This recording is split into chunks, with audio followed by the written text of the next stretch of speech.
भाई, क्या हाल है सबके। आई होप सब कुछ बढ़िया ही होगा, है ना। चलो फिर शुरू करते हैं अपना चैप्टर नंबर 9, जिसका नाम है सॉइल।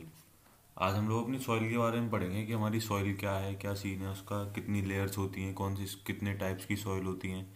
हम जो देखते हैं अपनी ज़मीन, जो हम देखते आप लोग देखते हैं, उसके ऊपर हम लोग चलते हैं, उसके नीचे कितनी तरह की टाइप्स की सॉइल और हैं भी, कितनी लेयर्स और हैं, है ना। तो ये सारी चीज़ें हम लोग आज कवर करेंगे, ठीक है। तो चलिए फिर शुरू करते हैं chapter number 9, soil. Soil is one of the most important natural resources. It provides anchorage to the plants and supplies water and nutrients. Soil क्या करती है, हमारे प्लांट्स को वाटर न्यूट्रिएंट सप्लाई करती है, और हमारी एक बहुत मोस्ट इंपॉर्टेंट रिसोर्सेज है जो हमें नेचर की तरफ से मिली हुई है। नेचुरल रिसोर्स है हमारी हमारी जो सॉइल है। Okay, soil is essential for agriculture, ये बात हमें पता है। Agriculture provide food, clothing and shelter for all.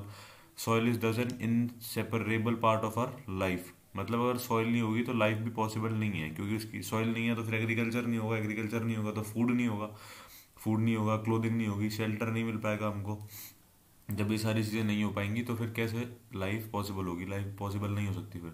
और आपने स्मेल की होगी ना, जब पहली बारिश पड़ती है, जो फ्रेगनेंस आती है सॉइल की, कितनी अच्छी लगती है ना वो। खेतों में कभी आप हो, गांव की तरफ जाओ, तो वहाँ पे कितना अच्छा लगता है जब बारिश होती है और मिट्टी में से जो खुशबू आती है, बहुत अच्छा लगता है ना वो।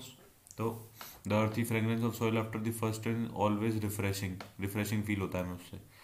Okay, soil teeming with life, मतलब सॉइल का लाइफ के साथ क्या कनेक्शन है, ये चीज़ पढ़ते हैं सबसे पहले।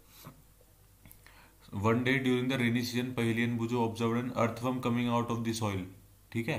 तो जिस दिन एक दिन बारिश पड़ी, उस दिन क्या पहेली और बूजो ने देखा कि सॉइल में से क्या निकल के आ रहा है, एक अर्थवर्म, एक केंचुआ टाइप निकल के आ रहा है सॉइल के अंदर से। तो उन्होंने सोचा कि पहली wondered whether there were other organisms also in the soil. तो उसने सोचा कि क्या हमारी सॉइल के अंदर और भी बहुत सारे ऑर्गेनिजम्स होंगे।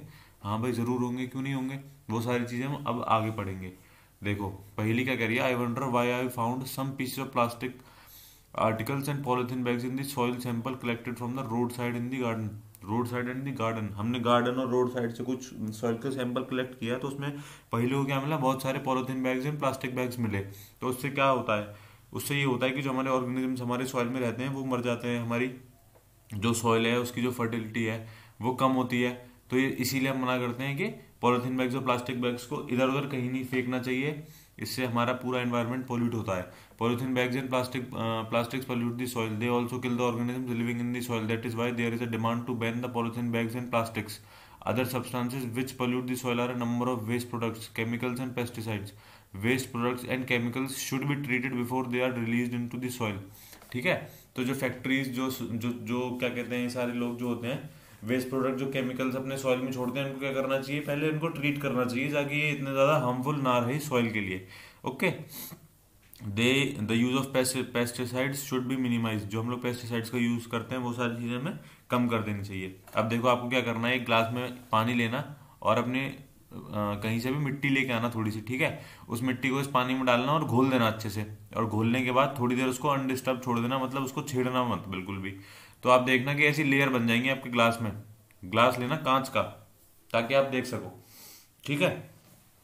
तो उस सॉइल में क्या होगा कि ऐसी लेयर बन जाएंगी। Do you see layers of the particles of different size in glass tumbler, draw diagram showing these layers, ठीक है। ये सारी चीजें कर लेना आप। उसके बाद मतलब ये है क्या चीज, पूरी लेयर्स हैं सॉइल की जो हम पढ़ेंगे अभी। The rotting dead matter, rotting dead matter in the soil is called humus. Rotting dead matter, देखो ऊपर जो सड़ी हुई चीजें हैं जो डेड है, इन सब चीजों को क्या कहते हैं हम, humus. You probably know that the soil is formed by breaking down of rocks by the wind water and called wind water and climate. This process is called what, weathering. इस process को कहते हैं weathering. हमारे बड़े बड़े पत्थर होते हैं या छोटे पत्थर हैं, मान लो कुछ भी है, रेन से, वाटर से, विंड से, क्लाइमेट, इन सब की वजह से जो हमारे पत्थर छोटे छोटे बड़े बड़े जो भी टूट के रेत बन जाते हैं, मिट्टी बन जाती है, इस प्रोसेस को हम क्या कहते हैं, वेदरिंग। और हमारे वेदरिंग का ही प्रोसेस है जिससे हमारी सॉइल बनती है, जिससे हमारी मिट्टी बनती है। Okay, the nature of any soil depends upon the rocks from which it has been formed and the type of vegetation that is grows in it. The nature of the soil depends on the rocks from which it has been formed and the type of vegetation that grows in it. ठीक है। जो हमारी जो soil होगी उसका जो nature होगा ना, सॉइल का जो नेचर होगा वो हमें किससे पता चलेगा कि वो किस टाइप के रॉक से बनी है। Okay, the vertical section through different layers of soil is called soil profile.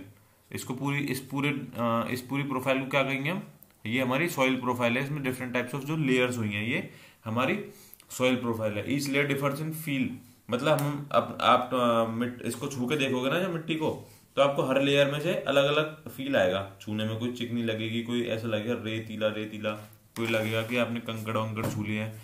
तो ये फर्क होता है। इन सारी लेयर्स को हम क्या कहते हैं, अपना हॉरिजन कहते हैं, हॉरिजन। ओके, देखो अब हम पढ़ते हैं।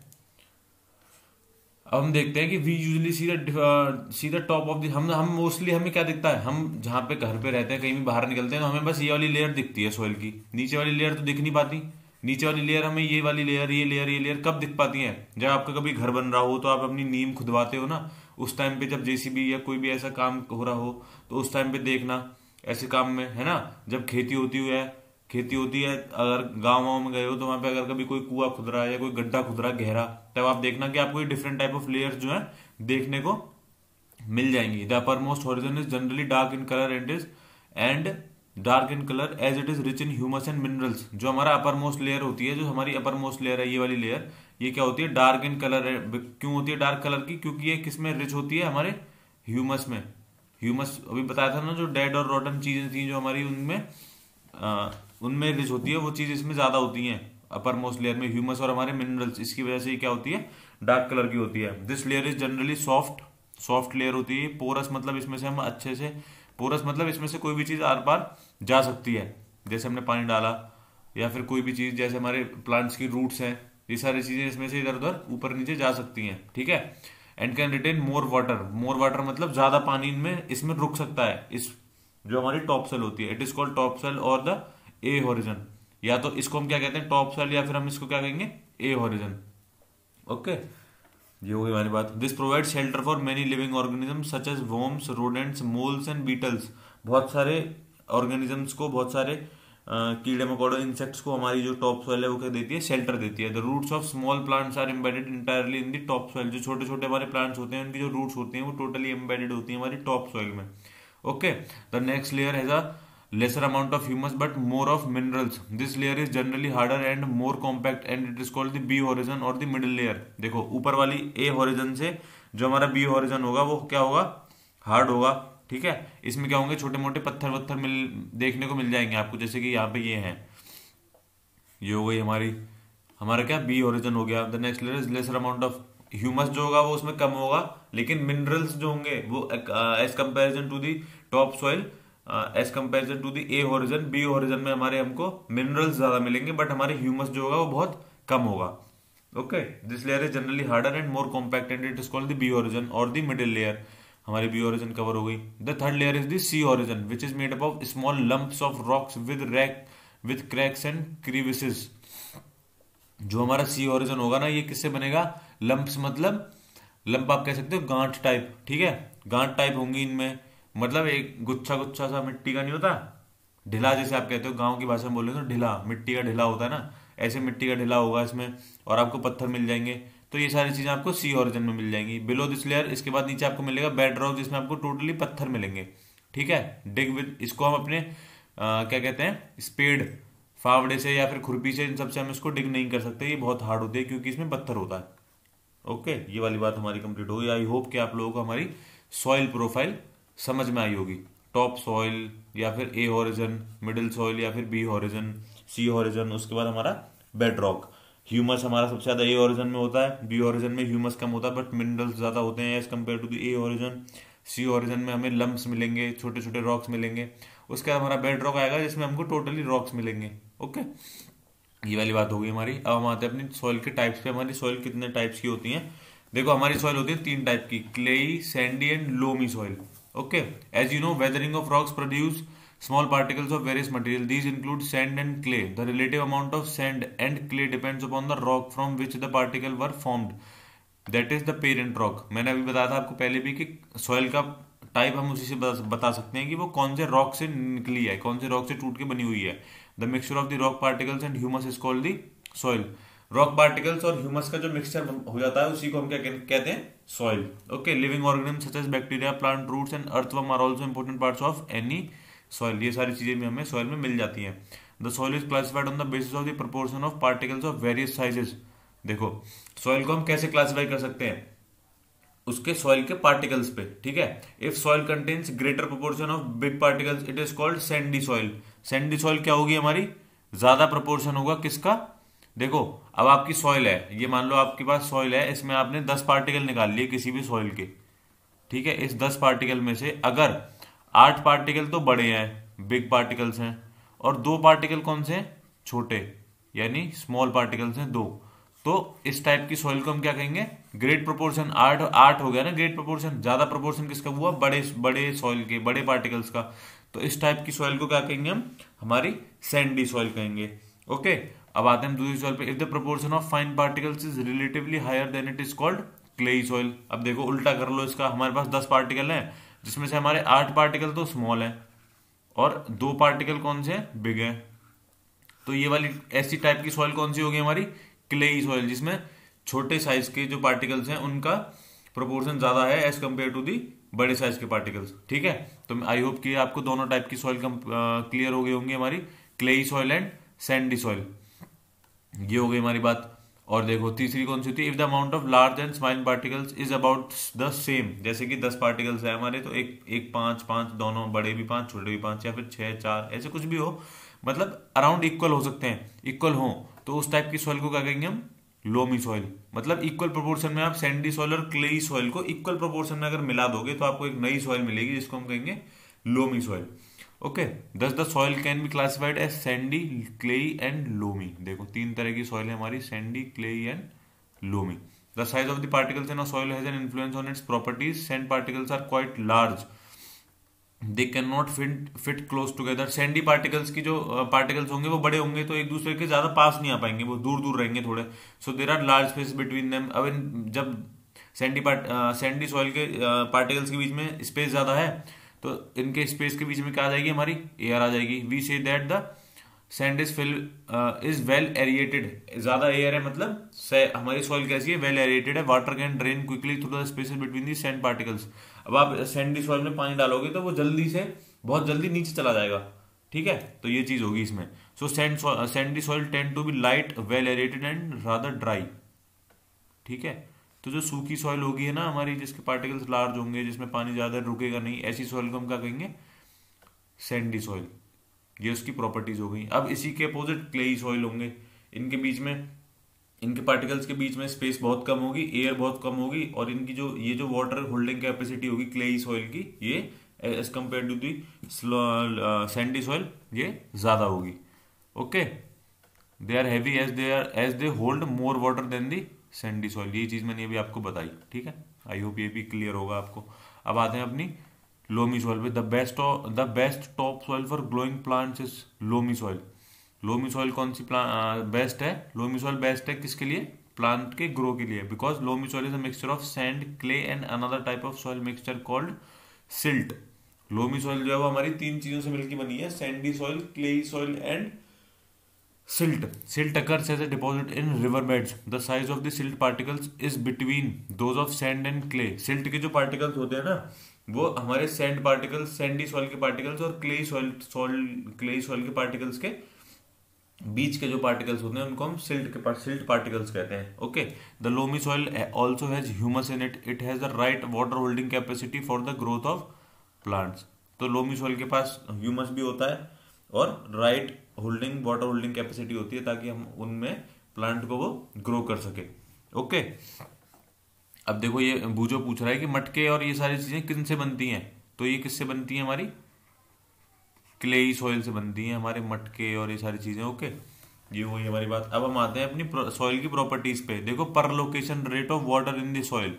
पर लोकेशन रेट क्या होता है हमारा, आपने कोई मिट्टी ली, अब आपने उसमें पानी डाला, तो वो जो मिट्टी है वो पानी को कितनी देर में सोख रही है, उस चीज को क्या कहेंगे हम, उस सॉइल का परकोलेशन नहीं, percolation rate of water in the soil.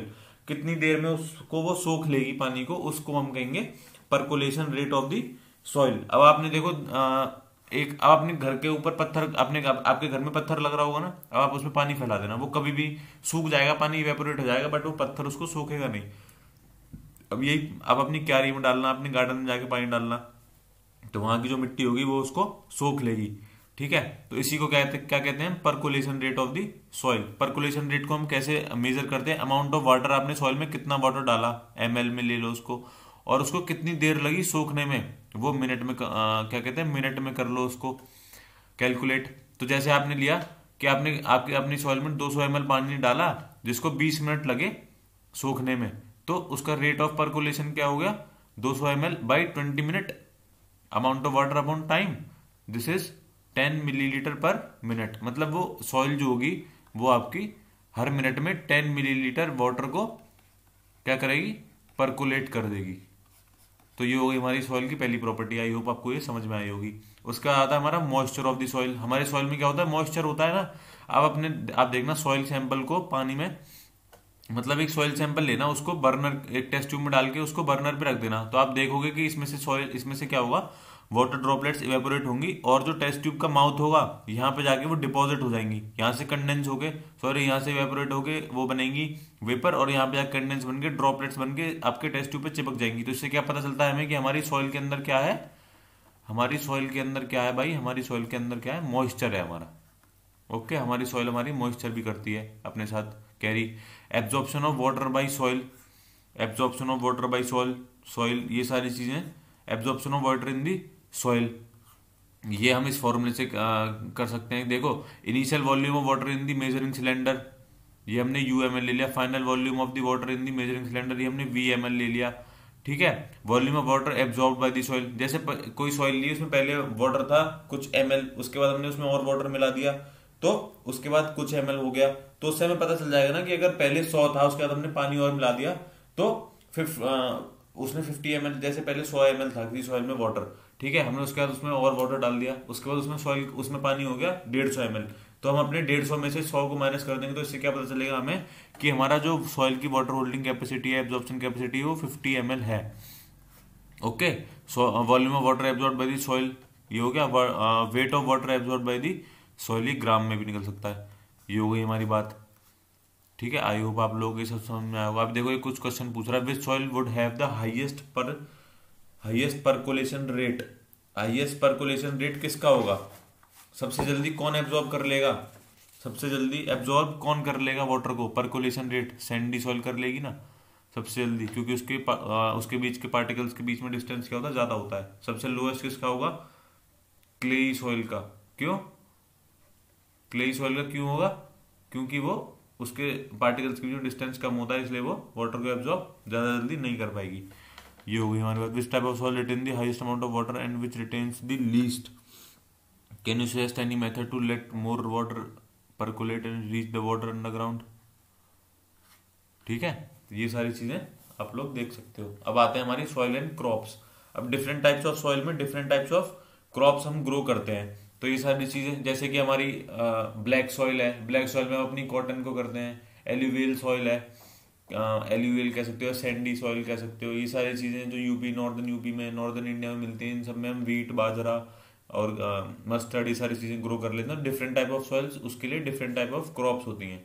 Soil is affected by wind, rainfall, temperature, light and humidity, ये हमें पता है भाई। ठीक है, these are some important climatic factors which affect the soil profile and bring changes in the soil structure. ठीक है, हम समझ गए। The climatic factor as well as the components of soil जो determine the various types of vegetation and crops that might grow in any reason.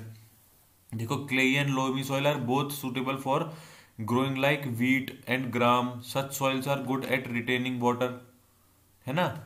For paddy soils, soils rich in clay and organic matter and having a good capacity to retain water are ideal. For lentils, masoor dal and other pulses, loamy soil which drain water easily are required. For cotton, sandy loam or loam which drain water easily are required and can hold plenty of water are more suitable. Crops such as wheat are grown in the fine clayey soil because they are rich in humus and very fertile. Find your, देखो ये ठीक है, ये पूरे paragraph में उसने different type of crops बताई कि कौन सी क्रॉप कौन सी सॉइल में सुटेबली ग्रो हो सकती है। ठीक है, बाकी बाकी चीजें आप अपनी हायर स्टडीज में पढ़ोगे, बट अभी के लिए इतना ही बहुत था। परकोलेशन रेट क्या होता है? परकोलेशन परकोलेशन रेट होता है कि कौन सी मिट्टी अपने अंदर से कितनी जल्दी पानी निकाल देगी, उस चीज को कहेंगे हम, ठीक है। परकोलेशन रेट, जैसे टॉप सॉइल है, अब उसका परकोलेशन रेट बहुत ज्यादा हाई है, तो इसका क्या मतलब है कि आप अपनी टॉप सॉइल में पानी डालोगे तो उसमें से पानी जल्दी से जल्दी निकल के नीचे वाली लेयर पे चला जाएगा। उसके बाद अगर उसका कम है तो वो अपने अंदर पानी रख लेगी। वो है उस जिसका देखो परकोलेशन रेट ज्यादा होगा, जिसका परकोलेशन रेट ज्यादा होगा, जो ज्यादा जल्दी परकोलेट करेगी वो वाटर को एब्जॉर्ब कम करेगी, ठीक है। ये चीज समझ लो, जो ज्यादा तेज, जिसमें से पानी ज्यादा जल्दी निकल रहा है तो वो वाटर को एब्जॉर्ब थोड़ी कर रही है जल्दी, वो देर में एब्जॉर्ब कर रही है ना वाटर को। और जिसका परकुलेशन रेट कम है, इसका मतलब क्या है, वो वाटर को एब्जॉर्ब ज्यादा कर रही है, ठीक है। परकुलेशन रेट ज्यादा, एब्जॉर्प्शन ऑफ वाटर कम। परकुलेशन रेट कम, एब्जॉर्प्शन ऑफ वाटर ज्यादा। आई होप आप लोगों को ये पूरा चैप्टर समझ में आया होगा। अब देखो, एक सॉइल इरोजन होता है। सॉइल इरोजन क्या होता है? The removal of land surface by water, wind और ice is known as erosion. Plants roots firmly bind the soil in the absence of plant soil become loose. देखो, अब roots हैं plants की, तो वो क्या कर रही हैं कि सॉइल को बांध के रखती हैं अपने अपने साथ। लेकिन हम लोग पेड़ उखाड़ देते हैं, ये सब चीज कर देते हैं, तो क्या होता है कि सॉइल हमारी लूज हो जाती है। तो फिर हवा चलती है, बारिश आती है, तो वहां से क्या होता है कि जो सॉइल लूज हो गई है वो वहां से हट जाती है, इरोड हो जाती है। इसी को क्या कहते हैं? Soil. So it can be moved by wind and flowing water. Erosion of soil is more severe in areas of little or no surface vegetation such as desert or bare lands. So cutting of trees and deforestation should be prevented and effort should be made to increase the green areas, ठीक है। I hope आप लोगों को ये chapter समझ में आया होगा। और देखो, अब आते हैं अपनी एक्सरसाइजेस पे। In addition to the rock particles the soil contains. देखो, एडिशन, रॉक सॉइल में हमें क्या क्या मिलता है? रॉक पार्टिकल्स तो मिलते ही हैं, उनके साथ साथ क्या मिलता है? एयर और water, water and plants, mineral, organic matter, air and water, ये सारी चीजें हमें मिलती हैं। किसमें? सॉइल में। हमें रॉक पार्टिकल्स मिलेंगे, हमें मिनरल मिलेंगे, ऑर्गेनिक मैटर मिलेगा, एयर मिलेगी, वाटर मिलेगी। ये सारी चीज हमें किसमें मिलती है? हमारी सॉइल में। The water holding capacity is the highest in clayey soil. Clayey soil में वाटर होल्डिंग कैपेसिटी सबसे ज्यादा होगी। और उसका परकोलेशन रेट क्या होगा? परकोलेशन रेट उसका सबसे क्या होगा? कम होगा। अब तो आप लोगों को समझ में आ गया होगा, ठीक है। ये होगी। अब आते हैं हम अपनी मैच द फॉलोइंग पे।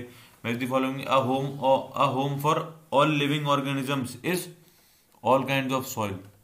ऑर्गेनिजम्स तो हमें किसी भी सॉइल में मिल सकते हैं ना, ठीक है। Upper layer of the soil is dark in colour. जो हमारी अपर लेयर ऑफ सॉइल होती है वो हमारी क्या होती है? डार्क इन कलर होती है। अभी हम लोगों ने सारी चीजें पढ़ के आए हैं। सैंडी सॉइल में क्या होता है? हमारे लार्ज पार्टिकल्स होते हैं, ये पढ़े थे हमने। क्लेई सॉइल में क्या होते हैं? हमारे small particles and packed tightly. Middle layer of the soil has lesser amount of humus. ये सारी चीजें हम अभी अभी पढ़ के आए थे हम। आई होप आप लोगों को ये पूरा चैप्टर समझ में आया होगा।